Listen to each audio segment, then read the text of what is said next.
Buenas tardes, mi nombre es María Carolina Domínguez Álvarez. Actualmente estudio en la Universidad Virtual del Estado de Guanajuato. Mi número de matrícula es 22009918. El módulo que estoy cursando actualmente es Sociedades y Contratos Mercantiles en la licenciatura de Derecho. El reto que voy a estar presentando el día de hoy es el reto número 5, que lleva por nombre Aplicación de Práctica de la norma a los contratos mercantiles internacionales. Mi asesor, el licenciado Alfredo Chávez Aguado. Hoy, 23 de junio de 2023, quiero presentarles primeramente lo que es el caso que vamos a estar analizando. Nos dice lo siguiente: el Hospital Caminemos Juntos, ubicados en España, celebró un contrato con el laboratorio Collins and Phillips, ubicado en Nueva Zelanda. El objeto del contrato fue adquisición de una caja de material de uso quirúrgico, 10 camas de hospital, 5 máquinas de oxígeno y una caja de apósitos y banditas adhesivas que el laboratorio entregaría al hospital. Las negociaciones se hicieron mediante intercambio de correos electrónicos. El precio pactado de la mercancía fue por la cantidad de 2 millones de pesos y culminó con la firma electrónica del contrato el día 30 de enero del 2020. Se estableció como tiempo máximo de entrega de la mercancía 3 meses. En el mes de junio de 2020, al llegar la mercancía, el personal del hospital revisa la entrega y hace las siguientes anotaciones. Se recibieron una caja de material de uso quirúrgico, una caja de abatelenguas y aplicadores, 4 máquinas de oxígenos y el embalaje de 3 de las 10 camas de hospitales que estaban defectuosas. Como desarrollo nos dice: con base en el caso expuesto de forma argumentada y con fundación jurídica, responde las siguientes preguntas. La número 1 nos dice: ¿qué tipo de contrato mercantil celebraron las partes? Pues en este caso el contrato que fue celebrado fue el contrato de compraventa internacional, pues es un acuerdo entre distintas partes y que residen, en diferentes estados. Siempre se refieren a cosas, muebles y quedan excluidas las ventas de inmueble, propiedad intelectual o industrial, las cosas para uso personal o familiar y los valores mobiliarios. Se pueden consultar esta definición en lo que es el artículo número 1 de la Convención Interamericana sobre el Derecho aplicable a los contratos internacionales y en el artículo número 3 de la Convención de las Naciones Unidas sobre contratos de compraventa internacionales de las mercaderías, en el que se ajusta el funcionamiento del mismo contrato. Pregunta número 2. ¿El contrato se puede considerar de carácter internacional? Claro que sí, el contrato es considerado de carácter internacional, pues ambas partes residen o tienen sus establecimientos en diferentes estados y por ende las negociaciones fueron como tal en países diferentes, de acuerdo al artículo número 1 de la Convención Interamericana sobre Derechos Aplicables a los Contratos Internacionales. Número 3. ¿Qué tipo de contrato internacional celebrado por medios electrónicos identificaste? Bueno, pues existen diferentes tipos de contratos internacionales celebrados por medios electrónicos, como lo son los contratos celebrados entre profesionales, contratos de consumo, contratos de adhesión, contratos celebrados y ejecutados en línea, entre algunos otros. Y sin duda, el contrato celebrado por medios electrónicos que logré identificar en este caso es el del contrato electrónico nacional e internacional en su modalidad de vía correo electrónico. Cabe mencionar que para esta modalidad se encuentran algunas definiciones, así como las regulaciones en el artículo número 2 de la ley modelo de la Comisión de las Naciones Unidas para el Derecho Mercantil Internacional del Comercio Electrónico de 1996. La pregunta número 3 nos dice: ¿qué obligaciones corresponden a cada parte por la suscripción del contrato? Bueno, pues empecemos con las obligaciones de quien vende.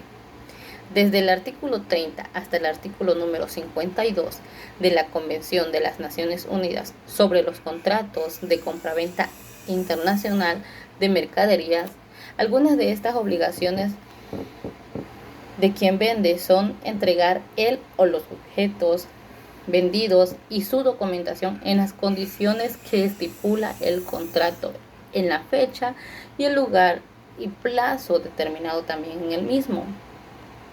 Por otra parte, tenemos las obligaciones de quien compra. Las obligaciones de quien compra las encontramos en el artículo 53 al 60. Igualmente, de la Convención de las Naciones Unidas sobre los contratos de compraventa internacional de mercaderías. En este nos comenta que el comprador deberá pagar el precio en la fecha y lugar convenido en el contrato. Si el comprador no cumple con sus obligaciones a tiempo, el vendedor puede aplicar un plazo razonable para que éste pueda realizar su pago. En el número 5 nos dice: las partes no señalaron la legislación. Las partes no señalaron legislación alguna. Entonces, ¿cuál debe aplicarse? Bueno, pues hay distintos instrumentos internacionales los cuales se enfocan en los contratos internacionales, como son el convenio sobre la ley aplicable a las obligaciones contractuales, la Convención de las Naciones Unidas sobre los contratos de compraventa internacional de mercaderías, la Convención Interamericana sobre derechos aplicables a los contratos internacionales del 94, los principios de los Institutos Internacional para la Unificación del Derecho Privado sobre los contratos internacionales del 94 y la Ley Modelo de la Comisión de las Naciones Unidas para el Derecho Mercantil Internacional del Comercio Electrónico del 96. No obstante, en este caso en específico puede aplicarse la Convención de las Naciones Unidas sobre los contratos de compraventa internacional de mercadería. Esto si nos apegamos a su artículo número 1, mismo que mencioné en el caso, mismo que menciona en qué caso aplica, y este sería uno de esos casos. Siguiente pregunta nos dice: considerando que la recepción de la mercancía no fue acorde a lo que se celebró en el contrato, ¿qué opciones crees que tenga el hospital frente al contrato? Bueno, pues primero considero en el caso, pues no se menciona si el hospital ya había realizado o ya realizó el pago de la mercancía, y en caso de no haberse efectuado, el hospital puede prescindir el contrato de acuerdo al artículo número 73 de la Convención de las Naciones Unidas sobre los contratos internacionales, sobre los contratos de compraventa internacionales de mercadería, que contienen los puntos razonables por los cuales se resuelve el contrato y el incumplimiento de las obligaciones de una de las partes es una de estas razones.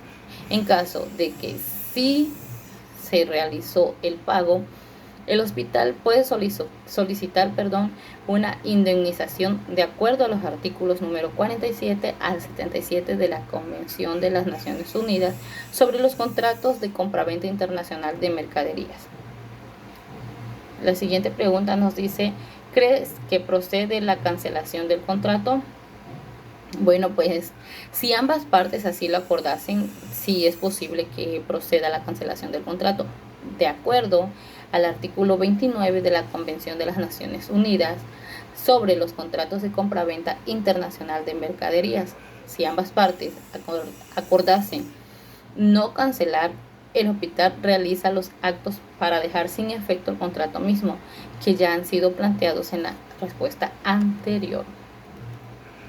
Y a manera de conclusión, nos pide que enuncia qué cláusula crees que podrían ser aplicables al contrato celebrado entre el Hospital Caminemos Juntos y el Laboratorio Collins para prevenir futuros conflictos. Y bueno, nos dice entonces En este caso, las cláusulas que podrían entrar en este contrato serían los siguientes. Como número 1 sería la descripción del objeto del contrato, así como las consecuencias en caso de la misma no coincida con los artículos que debe recibir el comprador. Número 2, un plazo para que el comprador realice el pago. Número 3 y último sería una resolución de controversias, es decir, que en un caso de incumplimiento ambas partes puedan negociar cómo solucionar el problema antes de que lleguen los problemas legales. Sería todo de mi presentación en este día. Que pasen bonita tarde.